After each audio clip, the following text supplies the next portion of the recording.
All right, folks, welcome in to Pickaxe and Roll, brought to you by our good friends over at Superbook Sports. I'm your host, Ryan Blackburn, at NBA Blackburn on Twitter, part of the Mile High Sports Podcast Network, and I am excited to talk about last night's Denver Nuggets win as the Nuggets defeated the Portland Trail Blazers. Final score 120-108. Hope everybody's having a good Saturday so far, as I'm looking out my window right now, and man, it is snowing up a storm. It is very, very heavy right now, and gonna be interesting to see if that abates at some point. But it doesn't look like it's stopping anytime soon.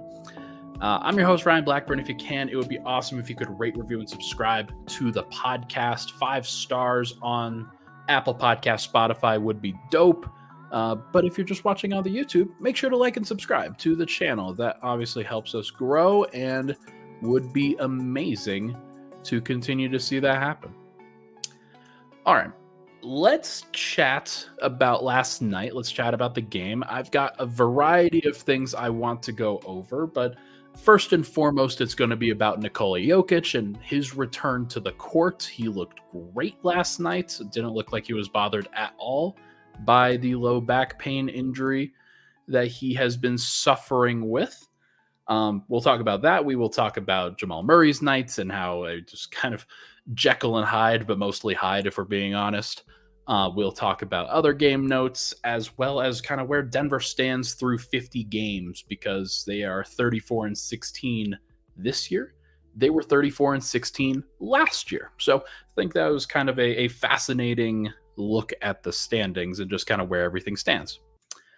All right, let's go over kind of the game flow here. Denver did a fantastic job last night of getting out to a great start, and it began on the defensive end because, good Lord, did they put Anthony Simons in hell. And two of the biggest contributors to that were KCP and Nikola Jokic, especially early. Now, Anthony Simons heated up in the latter stages of the game, ultimately had a really nice effort, especially in the second half. But in the first half especially, he was in hell. And the reason was because Denver's playing this aggressive style of defense that they usually save for Damian Lillard. Now, they have experience playing it against the Blazers, and the Blazers, maybe they should have known that this was coming. But without Shaedon Sharpe, without some like Jeremy Grant, some of the other guys, Denver was able to be a lot more aggressive on the ball against Simons, and it was giving him problems. And Jokic was the biggest reason for that, in my opinion. Like, as great as KCP is, bringing Jokic up into the action consistently, it was very visceral to see how good Denver's defense could be when they really locked in. Like this year, they are borderline top 10 within their team. But like, even when Jokic is on the floor, like, this team's defense is really good now. And it was just one of the first things that I noticed. Jokic throughout, he played 38 minutes, 27 points, 22 rebounds, 12 assists, 1 steal, 2 blocks, was a plus 20 in that time in a game that the Nuggets won by 12, which means that in the 10 minutes that he didn't play, obviously they lost those by 8 points. That's math. That's good. But he was just incredible. Like, throughout this game, he was just disgustingly good.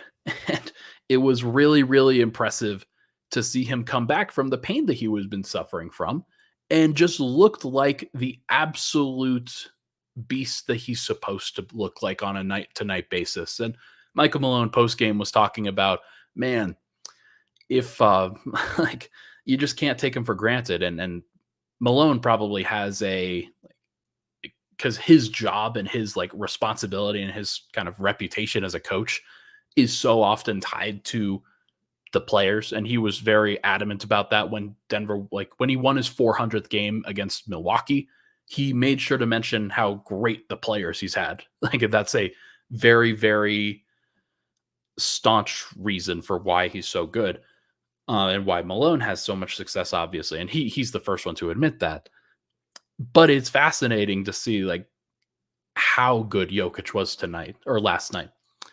Dominating in the middle of the floor, doing everything he could throughout the game. Like it felt like every single miss that Denver had on the offensive end, Jokic was there, like right under the rim to clean it up. Sometimes the ball didn't bounce his way, but he grabbed 7 offensive rebounds. Was like the actual shot chart that he had. I'm just going to pull it up here real quick. God, that's disgusting. He took 1 3. It was a crazy 3 that he hit over DeAndre Ayton. And then the entire rest of his shot attempts were in the paint. Every single one. And that's how you know that Jokic is like taking this seriously. He's putting the team away. He's not messing around. The only shot attempt that he had outside of the paint was one where he caught the ball with like 5-6 seconds left on the shot clock. And it's like, you know what? I'll just hit this step back 3 over DeAndre Ayton. Sure, why not? Because that's just what he does, I guess. But that was a great night for Nikola. And it's so clear that like he's at the peak of his powers right now. And he can impact the game in so many ways. But DeAndre Ayton had nothing for him. DeAndre Ayton last night, 8 points, 3 rebounds in 27 minutes. That's insane. Duop Reith out-rebounded him from the bench. Now, he did face bench guys during that time, but had 10 points and 4 rebounds in his 21 minutes. But it was just so distinctly like Jokic dominating the middle of the floor. So much so that Portland throughout the game, they were like, you know what? No, we can't involve Nikola Jokic in the pick and roll anymore. We can't attack him defensively because he's just going to bother Simons. He's just going to bother all of the actions that Portland was running. And it's so fascinating to see how that evolves. Now, this is against Portland. This is not against the best teams in the league, but it's so funny just seeing how Denver has struggled to guard Portland and guard Dame for like they've gone over these battles for 7, 8, 9 years. And this is just a completely different flip. Throughout the game, Jokic was great. I'll spend most of the first segment obviously talking about him. We'll get into some more game notes in the second segment. Got some questions earlier in the comments. Truth Teller's hopping in here. He says, Ryan, do you think Jokic can win MVP if SGA gets number 1 seed in the West? Yes, but it's going to be hard. Like you've got to make sure that Jokic's numbers are so much better than SGA's in general that like it's infallible. And I got to tell you, like, if estimated plus minus, one of the metrics that Dunks and Threes uses, if that's any indication, SGA has been better on a per minute basis and has played more games. And so his actual gap is increasing because he's just played, I think, 1 more game than Joker out of his time. And like they have just been so good. So I'd be shocked. Like if OKC wins the 1 seed, I would be surprised if Jokic got the MVP. So I think that's a kind of a mandatory thing that you're going to have to get. Like we will see. We'll see what ultimately happens. But Jokic has been like, look, and I know you're commenting for your guy here. He's been freaking insane. Like if I pull up the numbers, like you're mentioning the box plus minus and the win shares and the VORPs and the Schnorps and the things like that, as Zach Lowe would say.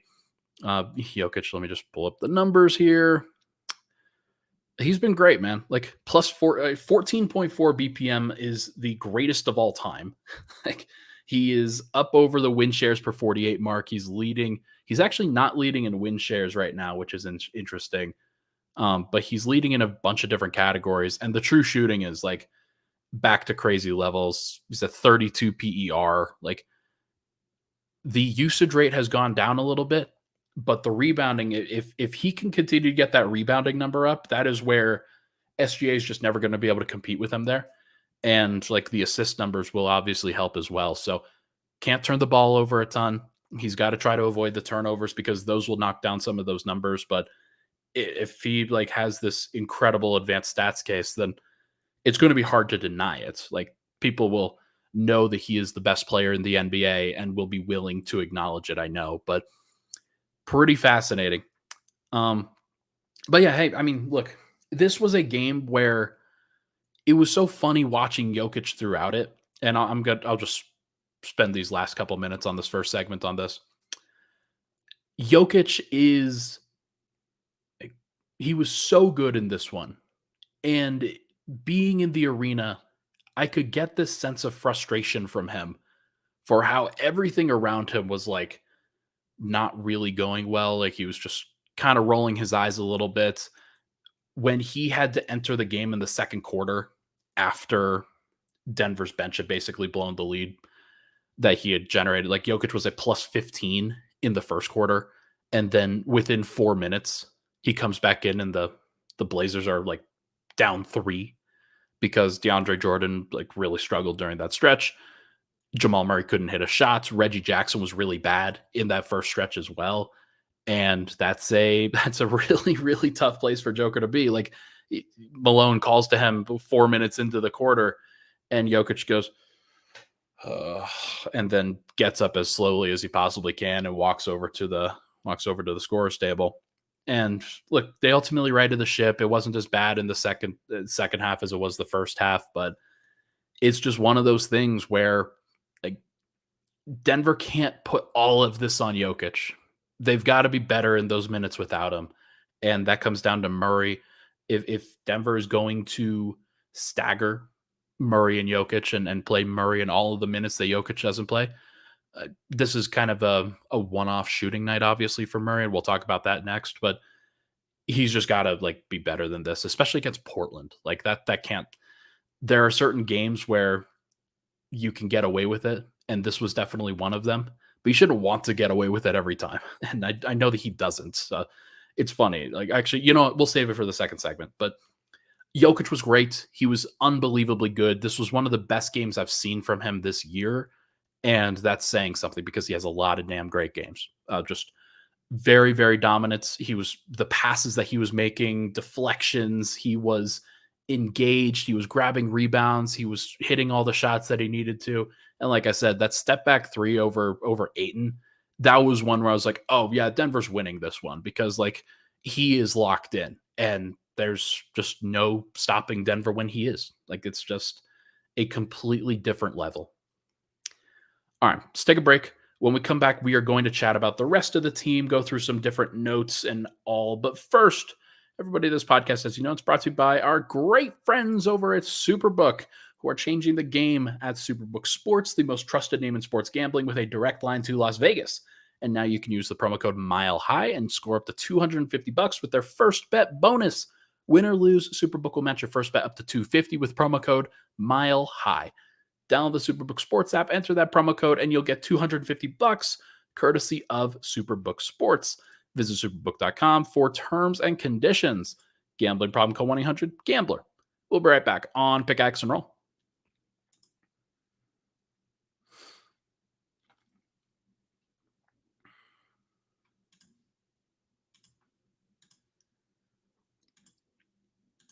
And we're back. Pickaxe and Roll, Ryan Blackburn here. Thank you so much, everybody, for tuning into the show. Really appreciate all the love and support. Just if you can, just go subscribe to the Alley Oop if you're watching on YouTube. That would be tremendous. I haven't linked it. I try to avoid linking things in the description for the pods because like it is my thing, but I also don't want to cross-pollinate as much as possible. But if you can, it would be awesome if you could go subscribe over there as I continue to grow that side of things. I've just had a couple videos come out, including one about the Nuggets. So make sure to go check it out. It's talking with a whole bunch of different experts in their different fields, including Brendan Vogt of DNVR. So had a grand old time over there. All right, let's chat about the rest of this game. Let's start with Murray's night. That's probably the best place to go. Jamal Murray, he sucked from the field. That's probably the best way to describe it. 5 of 21 and 13 points is actually the worst shooting night of Jamal Murray's career. I looked this up last night.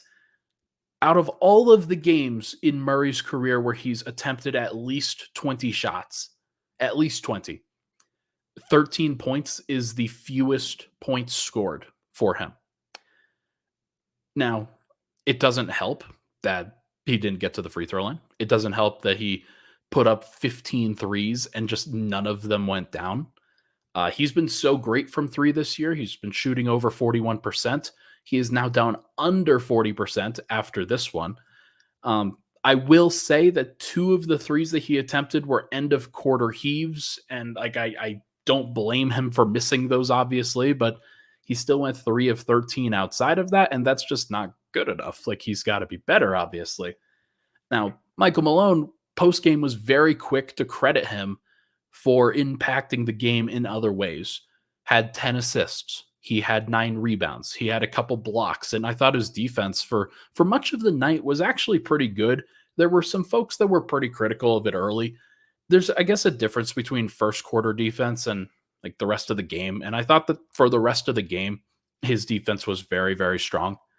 Um, but I mean, 5 of 21 is 5 of 21. Like it's hard to sort of get past that, you know? But look, he was a +9 and it didn't really impact Denver from a plus minus standpoint. Like he was +9 in a game that the Nuggets, like they lost by, or they won by 12. So it wasn't just like, oh man, Jamal was dragging them down to the depths. Like sometimes bad shooting nights happen and like everybody else shot pretty well. And that is great. Like Aaron Gordon was very efficient. Peyton Watson was very efficient. Reggie Jackson ultimately ended up being pretty efficient. And then just some of the margins weren't there. Like it was really just Jamal and Mike. Those guys have not been great with their efficiency over the course of the past couple weeks, I would say. I wonder if they're getting tired. I wonder if they're getting exhausted. Murray has only missed 14 games. Basically, if I go to his game logs here, he hasn't missed a game since December 12th. And he's, I think, been very, very adamant about just trying to play. Like he's played 25 straight games. And that is like, look, credit to him. Like some of those games have been good, some of those games have been bad. And I've been sharing a lot of stats about how he's been pretty solid. He sees all the noise about like, hey, he couldn't stay on the floor. I think he's trying to stay out there. He has only missed, like I said, 14 games so far this year. So he is technically still eligible for like all NBA by the end of the year. He's not going to get that. Like this is a different level and he's just not at that level. And that's, look, it is what it is. But him being available has helped Denver's rotation. Obviously they have not been able to, like, they've clearly not been able to, like when he sits, putting Jalen Pickett and putting like Colin Gillespie into the rotation, that's just probably not great. Having Christian Brown run backup point guard, that's probably not great either. So, and obviously Julian Strawther, who was active last night, I believe,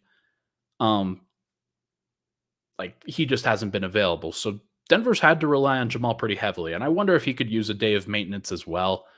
It's never perfect, but like Dr. Van Nostrand says here, 5 more games until the break. You just got to get through it. And he'll get through it. Denver will get through it. It'll be just fine. But yeah, I wonder if that's contributing to it. And like, you still can't shoot like shit like that. Like that was a pretty horrible shooting night. So, but look, talking to people in the locker rooms, talking to coaches, things like that, like it is very tough. Like to like sometimes shooters miss shots. And I posted this thing yesterday about like, look, sometimes Shea misses shots. Sometimes Steph misses shots. Like you can't just sit here and say, oh yeah, Jamal is the only guy who's inconsistent and like had like, you can't have this bad of a shooting night if you want to be an all-star. Well, other guys have bad shooting nights. It's that Murray's have, I think, come a little bit more frequently, which that'll go away in the playoffs, I think, or at least for the vast majority of them will go away. But it was a good indication, I think, that he got involved in other ways, at least. That was like, that is something that he can put his hat on in the playoffs, even if the jumper isn't falling. Now, Aaron Gordon, jumper was falling for Aaron Gordon, which is great. Like, it hasn't fallen for him for much of the season, but Gordon, 18 points in 28 minutes, 7 of 9 from the field, 1 of 1 from 3, 3 of 3 from the line. Very efficient shooting from Aaron Gordon. And it's funny because he wasn't really making shots at the beginning. I think it was 0 of 2 and then made his next 7. But he had 3 assists at the beginning of the game. So throughout the night, like he was great. He was doing everything that he needed to do. in order to dominate both on the interior and the perimeter.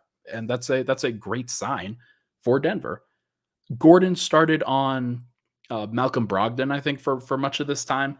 Then they eventually moved Murray onto Malcolm Brogdon, and that was a reasonable thing. But it was interesting to watch the way that these rotations sort of evolved. But Gordon did a nice job. He was very, very good throughout the evening, and thought his defense was pretty good. I really wish that he would have, like for the tip pass that Jokic had to him, I really wish he would have caught that and been able to dunk it. He tried to reverse it and got deflected while he got fouled and whatnot. But there are so many Jokic highlights that kind of go through, like they're lost to the world. Like the Jokic tip pass kind of punched it basically to KCP in the opposite corner. Those are always fun because like it takes such coordination and timing in order to be able to do that, and the accuracy to be able to get it there. That was pretty cool.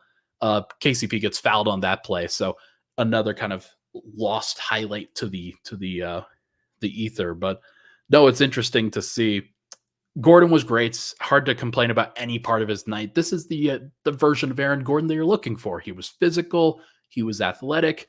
Oh, and the open court windmill in transition was great. That was a really, really nice play. And it's funny, like you never see that from Gordon anymore. Like when he gets out into transition like that, because he just hasn't. Denver had 11 fast break points last night. That was one, or those were two of them, and they were certainly worth it. So really good to see. Denver has they've certainly done a lot there. They've certainly, like their transition offense has to get better. I thought it was actually pretty good last night. They just didn't get out in transition that much, but was still good to see for Denver. What else? KCP dislocated his pinky finger on the best defensive possession of the season. That was cool. Not cool. Not cool in any way, shape, or form, but was a really, really good night for KCP, who led the team in plus minus. 16 points, 4 of 8 from the field, 1 of 2 from 3, 7 of 7 from the free throw line. Good on him for getting to the free throw line and making those shots. A couple assists, had a block, but the actual, like the best defensive possession was with about 4 minutes left to go in the game. Isolated against Anthony Simons, and Simons just could not get anywhere. KCP looked like his shadow, although his hair was bouncing around during that time. I swear, like when guys have the hair that bounces around, it doesn't just like stay stuck to their skin or their skull. Like it looks so much more athletic, and he looked like he was just an absolute menace, just giving Simons absolute hell. And that was cool. That was a nice moment. And like he was very, very pumped up about it. The Nuggets were pumped up about it. It received a whole bunch of applause from Ball Arena when I was there. And he reacts to it, and then he looks down at his hand and is like, okay, this is dislocated. I gotta go over to the trainers. And they ultimately call timeout, or not timeout, but they get him out of the game. And apparently he dislocated his pinky finger on that possession. Not even sure where and when it happened, but it dislocated and it's on his shooting hand. So we'll see whether that affects his shooting in any way, shape, or form. But KCP is a tough dude. He just kind of shrugged it off. So we'll see what comes of that. But really nice defensive possession. KCP leading the team in plus minus last night, making that first team case. Good stuff from KCP. Peyton Watson came off the bench and looked very good in 22 minutes. It actually took him a while to look good. I don't think that he had a good game for really the first 3 quarters of it. But in that fourth quarter, he was much better. He hit a couple threes. He was out in transition. He was defensive. He got his block in the fourth quarter. Like he was just everywhere. And that's nice. That's good to see. And I think it's interesting to see what actually happened there, because Peyton Watson wasn't having a great game. He picked up 4 fouls in the first 3 quarters. Christian Brown only plays 8 minutes last night, but Peyton Watson plays 22. And Justin Holiday replaced Christian Brown in the rotation in the second half. Michael Malone decided, you know what? Whatever happened in the first half, we are not letting that happen in the second half. And so the changes that he made to the rotation were Reggie Jackson and Jamal Murray stay out there. Peyton Watson stays out there. But rather than have DeAndre Jordan out there, we're going to bring back in Aaron Gordon. And then we're going to bring in Justin Holiday off the bench, which I thought was fascinating. Because I thought that Peyton was worse than Christian in the first stint, for sure. But Denver decides to go with Justin Holiday. And rather than go with 4 guards, they decide to go with a forward. Yeah, I mean, and maybe I'm misremembering here. Maybe this is something because Rob says P. Watt also had a good first stint. It was kind of like cut short by fouls, but like he also didn't get involved on the glass at all. He had a couple makes, but it wasn't like he was also getting dusted. And then in the third quarter, he was getting dusted by both Scoot Henderson and Anthony Simons. They were targeting him in the third quarter. And then he responded in the fourth quarter in kind, and that was great to see.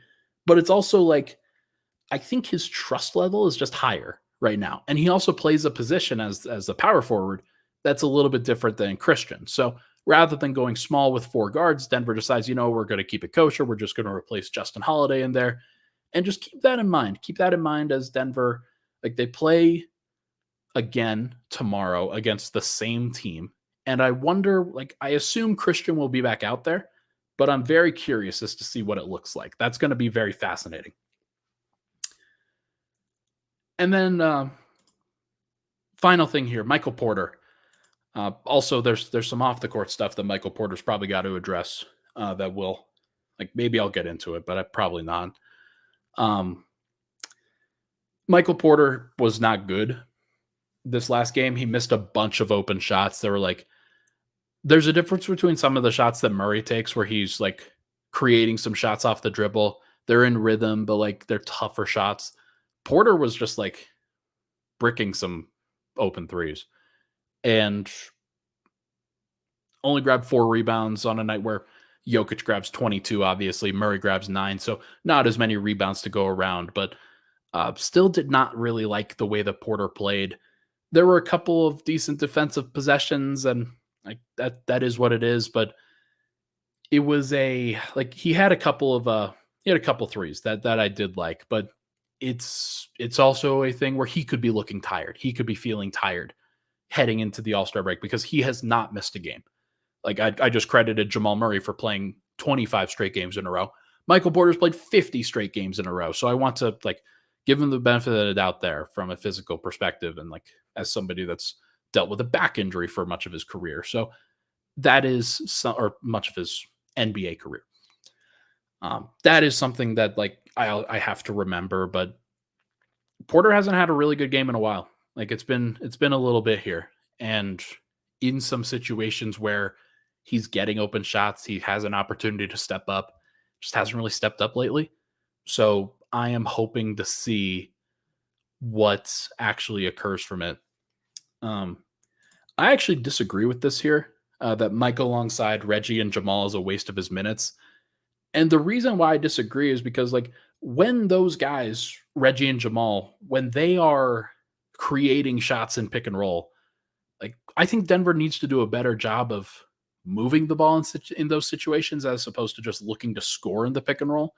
But Mike is there for the spacing. Mike is there so that he can help out with that. And there are also times where they run some guard or 1-4 action where Mike is actually setting a screen for Jamal. And I think that they should probably get to that a little bit more consistently. But the problem is that when the ball gets swung to Mike, if he doesn't have the open shot, the other kind of alternatives there are he creates an isolation, he drives to the rim, or he just pulls up and shoots a 3, or he passes it back.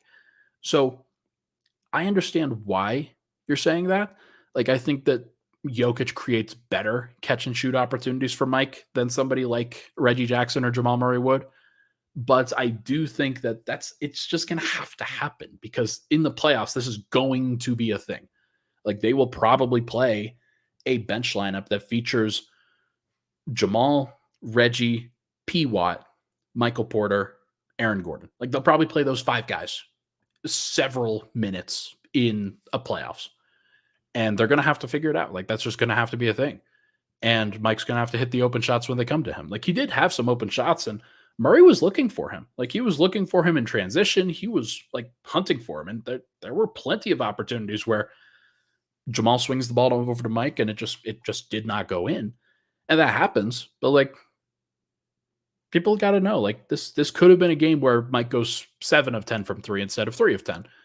And like, we're all spoiled by his shooting ability, assuming that he's going to shoot 45, 50% from 3 every night. Sometimes it doesn't happen, and he's just got to like get back to it. All right, let's take a break. When we come back, we are going to discuss Denver being 34-16 at this point of the season. We will be right back. But first, good morning, Broncos. Hey, everyone. This is Cody Rourke, Denver Broncos beat reporter from Mile High Sports. I want to tell you, make sure every single weekday at 9 o'clock a.m., Monday through Friday, on Mile High Sports YouTube page, you catch Good Morning Broncos, your daily bite-sized Broncos conversation that you can have with a cup of coffee as we prepare you for all things that are going on with the Denver Broncos in season, out of season, all the storylines, all the drama. Subscribe on the Mile High Sports YouTube page.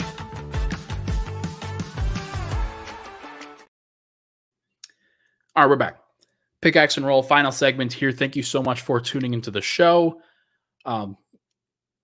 There were comments made by Michael Porter on a podcast that he did with, I don't even remember who it was. Like, I'm not going to like fully address this because I don't feel comfortable fully addressing this because I don't know everything and I don't know what the context was. And you just pull a clip from something and like that can obviously have crazy ramifications because you don't have the context.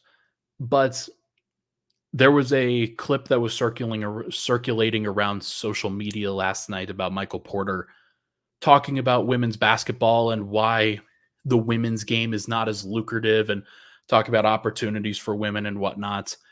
And a little bit disappointing, obviously, just because like Porter's playing in Breanna Stewart's shoes, like her signature shoe. He has a couple sisters. His mom was Miss Basketball in the state that they grew up. And like, Mike should have more of a better perspective than he displayed in that clip. And that's just a little bit disappointing to see like that sort of perspective here, because like the women's game is growing, like it or not for a lot of people. The women's game is growing and it's becoming better and better and better. You're getting awesome, like Sabrina Ionescu is about to have a 3-point contest with Steph Curry over All-Star Weekend. Caitlin Clark is killing people at Iowa. She's been just absolutely decimating people. And the women's game, like, look, it may not be for everyone, but the fact that it is for some people, like, you shouldn't demean it for that reason. Like, it's unfortunate that is where that perspective kind of came from. I'm not sure exactly what Mike was going for with that, but look, he's got to be better. I assume that there will be, like, I'll probably ask him about it on Sunday. I don't even know if he knew about it by the time tip-off really occurred, and like, I didn't think that it was the right time. And then Nikola Jokic ran to the podium basically last night, so my job was changed up a little bit by that schedule. But no, it's frustrating to see that for sure, and I hope that he continues to improve. I guess I don't know, but like, I'll probably ask him about it on Sunday, or at least somebody will. All right, final segment here. Denver's 34-16 through 50 games. They were exactly 34-16 through 50 games last year, as Dr. Van Nostrand notes. This was an interesting season for Denver so far, because like, Denver last year, if you recall, they got off to a much slower start than they did this year. And it took Denver a while. It was actually the December 8th game in Portland that really sort of turned some things around for Denver, where I think they were like 18-11 at that point. Not too crazy. But then they went on a massive, massive streak and were just winning games over and over and over again. And it's a very, very important aspect of understanding how a season flows, because not all seasons are going to be the same. And this season where Denver's 34-16 is a little bit different from last year where they were 34-16 at this time, because last year Denver was trying to prove it for the entire season. They're trying to figure out like whether they could be at that level. And it was around a month from now, March 2nd, March 3rd, or whatever, that final game that they played against the Grizzlies, where they were like, I don't know, 41-17 or something absurd like that at that point. And they got to that threshold, and it was just so clear by that point that they didn't really have anything left to prove in the regular season. And so they kind of shut it down. They messed around for a little bit. People used that as an excuse to kind of go against them and pick against them. If you remember, that was not me. Ryan knew exactly the level that they had reached and was pretty comfortable with where they were at. But yeah, it's just fascinating to see the differences between the game flow and the season flow for this. Denver's been pretty steady this year. I don't want to say that they've gone on like any crazy runs. Like, let me just pull up the schedule here real quick, just so I'm not talking out of my butt. Yeah, like Denver, it feels like they are winning most of their games. It's interspersed with a loss here or there. They have not lost more than one game in a row since December 8th, which is interesting. The last losing streak that Denver has was December 2nd, December 6th, and December 8th. And that was the stretch, like, that was the first of those games was the second night of a back-to-back. Then they have 3 days off, and it gets a little bit weird. And then Jokic has this 9 of 32 game, and then another like poor shooting game against the Houston Rockets. And everybody loses their minds. It's like Armageddon. And since then, Denver has not lost multiple games in a row. Like that was game 23. It's been a little bit. And they're not going to be perfect. Nobody's asking for them to be perfect, but on the road, they had a 3-2 road trip, which was nice. It was kind of bookended by some tough losses, but you're going to lose every now and then. They lost to OKC most recently without Jokic, and whether they had Jokic or not, who knows whether that would have changed the result. But there have been a couple losses here or there, like the OKC home loss, but there's actually a couple of those that not super great. But in general, like if I look at the losses that they've sustained in the last 27 games, OKC, Orlando at home, Utah on the road, Philly on the road, New York on the road, OKC on the road. So like last 27 games, they're 20-7. It feels like they are in a really, really good place. And I'm hopeful that they don't just slow down and like they don't feel like they can now rest the entire time, because like, look, the standings, if you look at them pretty consistently, Denver's 4th. They have 16 losses. The other teams that are around them, OKC, Minnesota, and the LA Clippers, are barely losing right now. Like OKC is 7-3 in their last 10. Minnesota 6-4. LA, the Clippers are 8-2. Like the Clippers are legit, and they are dominating right now. I'm not sure what their schedule looks like going forward, but it certainly feels like the Clippers are rounding into form, and they may not slow down. Like they are one of those teams that I think a lot of people thought that they would be resting their guys a little bit more frequently than they are, but Kawhi is playing a lot, Paul George is playing a lot, and James Harden's pretty much playing every night. So that is a dangerous, dangerous team from a standings perspective too. Like Denver may end up being the 4 seed, and I think that their playoff chances go down if they're the 4 seed. If they're the 3 seed, look, it is what it is. If they're the 2 seed, it's better. If they're the 1 seed, like you're going to have the best odds because you're just never going to start any series on the road until maybe the NBA Finals. But for Denver, if they can continue to sustain that and continue to like really apply that pressure to those teams up at the top, that can really, really benefit them. Now, looking at the point differentials, looking at the schedules, looking at everything kind of involved, I think that OKC is going to be the 1 seed. I don't think that Minnesota is. They have done some good things, but there's just some there's some gaps in what Minnesota's been doing. And like, they look like the shakiest of the top 4 right now, in my opinion. The Clippers look great. Denver looks very, very good. It's been interesting to see. What is going on in the chat right now? Why is everybody complaining about like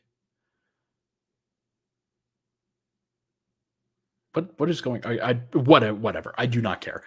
Um guys, Jamal is gonna stick around and Mike is gonna stick around and they're probably gonna win another title. Like, just chillax. It's gonna be okay. Sometimes, like, I'm allowed to say that they had bad nights and like also not use that as a referendum on who they are and what they're going to be in a playoff series in April or May or June. Like, they're gonna be fine. It's gonna be fine. But look, at this stage actually, you know what? Let me just read this quote from Nikola Jokic, who was talking about this last night. I asked Nikola Jokic, Denver was 34-16 last year. Have you noticed any differences in how you guys have played? Jokic said, I like that we are playing with the same effort. It's not like we won a championship and we're going to go easy. We still want to compete and we still want to be better. And I'm glad that he has taken on that approach because Denver has, like, and you said that quote on TNT as well, where he's like competing against last year's Denver Nuggets. The Nuggets are competing against last year's version of themselves, trying to outdo themselves, trying to be better, not just hold their hat on what they did last year. And that is a good sign. That's a good place.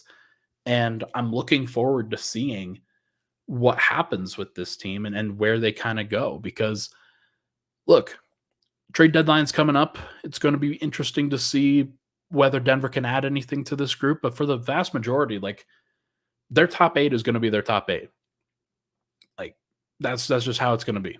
Their starters, Reggie Jackson, Christian Brown, and Peyton Watson. And you might include Justin Holiday into that mix. Like, he's probably your 9th man. I think Christian Brown's still probably your 8th man, but now Peyton Watson has really moved up. And Reggie Jackson has been very interesting, like, throughout the year. Like, it's not been perfect, but I think Reggie has been better than a lot of people expected. And you just have to step back and understand that Denver's they're not going to go to Jamal plus 4 bench guys like in the playoffs. That's just not going to happen. They're going to stagger multiple starters, maybe even 3 of them in the minutes that Jokic doesn't play, because everybody plays 40 minutes, and that'll be just fine. They will survive. So, look, I'm not worried. I'm not worried about Jamal going 5 of 21. That might be a little bit on the nose, but I'm just not. Like, look, sometimes the shots don't go in, and you have to find ways to impact the game in other ways. And Murray did that last game, and he will continue to do that going forward. And I think Denver, as a team, understands what they have to do, what they have to accomplish. And, like, if they can get the 1 seed, if they could get the 2 seed, then great. 3 seed or 4 seed is probably more likely because of the pacing that the Clippers and the Thunder are on, but I still think that Denver can challenge for that top seed, and if they get it, then Jokic will probably be the MVP, and Denver will probably win a title.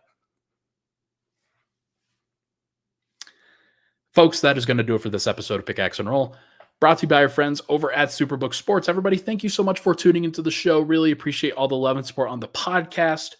I will be back tomorrow. Swipa and I are doing weekends with Swipa tomorrow. No Sunday football, which is going to be good for the audience here. We will preview Denver's game against Portland once again, see if there's anything that we can kind of take away from that. Swipa and I are also going to do some trade deadline chatter, so make sure to tune in to the show and subscribe so you don't miss a thing. Thank you so much for tuning in. Everybody leave a like on the way out. We'll talk to you guys very soon.